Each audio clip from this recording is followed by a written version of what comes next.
as separated as absolutely possible. But the question is, can it convince a human to connect it in whatever way is required for that to occur? Right? And so it's interesting because I've asked a bunch of people this question, and universally the answer is like, well, duh, of course I could. I would never plug it into the internet. Like I would understand how to do that.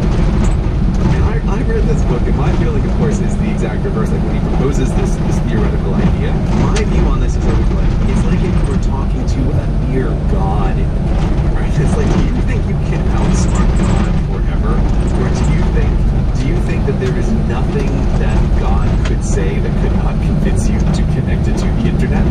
Like, I think that's a game that people are going to lose. I think it's almost like asking the gorillas to make a cage that a human could never escape from, right? Like, could gorillas make a cage that a human could never escape from? I bet gorillas could make it a pretty interesting cage, but I think that gorillas couldn't conceive of the ways that a human could think to escape from a cave. Like, they couldn't possibly protect themselves from absolutely everything.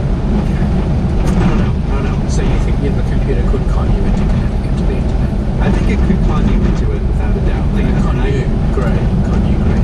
Yes, I think it could con me, and I think it could con anybody, because once again, we're going from the assumption that you've made something that is smarter than you, and I think that once you accept that assumption, all bets are off the table about you having control. Like, I think if you're dealing with something that is smarter than you fundamentally just have no hope of ever trying to control it. I don't know. I mean, if we're talking about too big a disparity, okay, but like, there are lots of people smarter than me, and they will always be smarter than me. That doesn't mean they could get me to do anything. There are still limits. Like, I still, and so, like you said, like talking to a god or something. Okay, that's different, you know. And I'm just like an ant. Mm-hmm. That's different. But so if it's that big a difference, then maybe. But I just because it's smarter doesn't mean I'm going to plug it into the internet.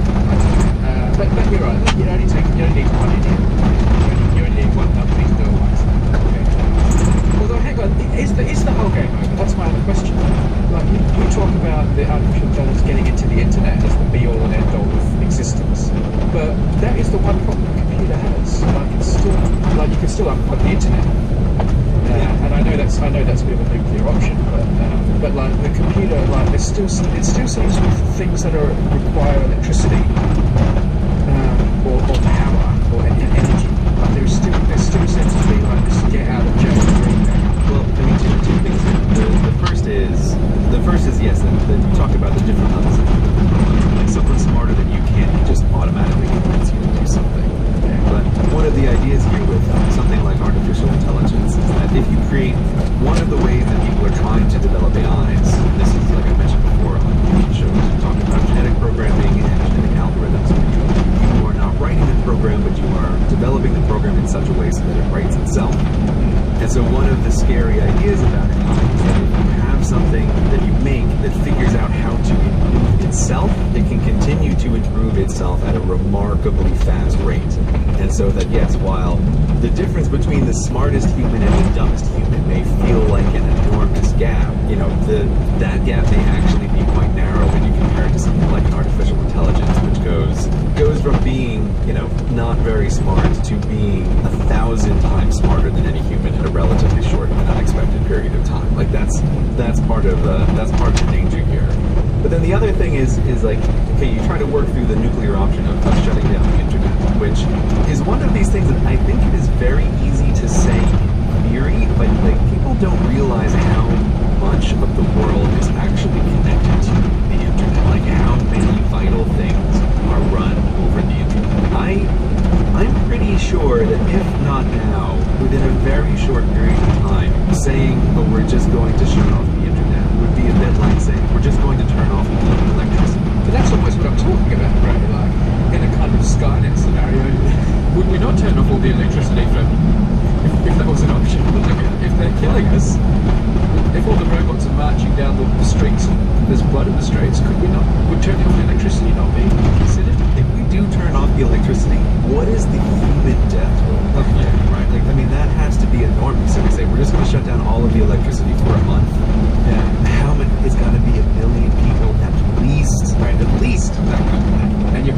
probably need computers to turn off the electricity these days anyway. I was at Hoover Dam a while back, and I remember part of the little tour that they gave was just talking about how automated it was, and how it is actually quite difficult to shut down Hoover Dam. Like, it's not a, oh, we're gonna flip the switch and just turn it off kind of thing. It's like, no.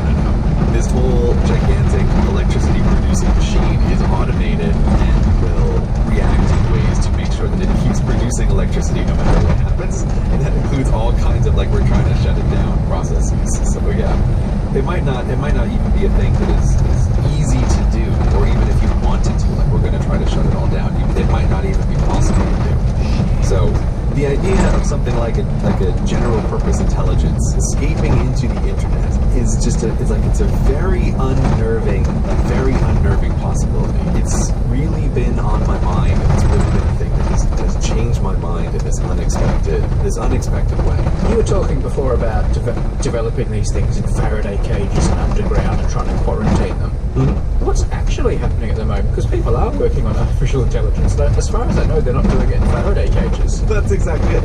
This is part of the concern. Is like, well, right now we have almost no security procedures in place for this kind of stuff. Like, there are lots of labs and lots of people all over the world who, like, their job is artificial intelligence researcher, and they're certainly not doing it a mile underground in a Faraday cage, right? They're just doing it on their Mac laptop, right? While they're connected to the internet playing World of Warcraft in the background or whatever. Like, it's not necessarily under super secure conditions. And so I think that's part of what the concern over this topic has been. Like, maybe we as a species should treat this a lot more like the CDC treats diseases. That we should try to organize research in this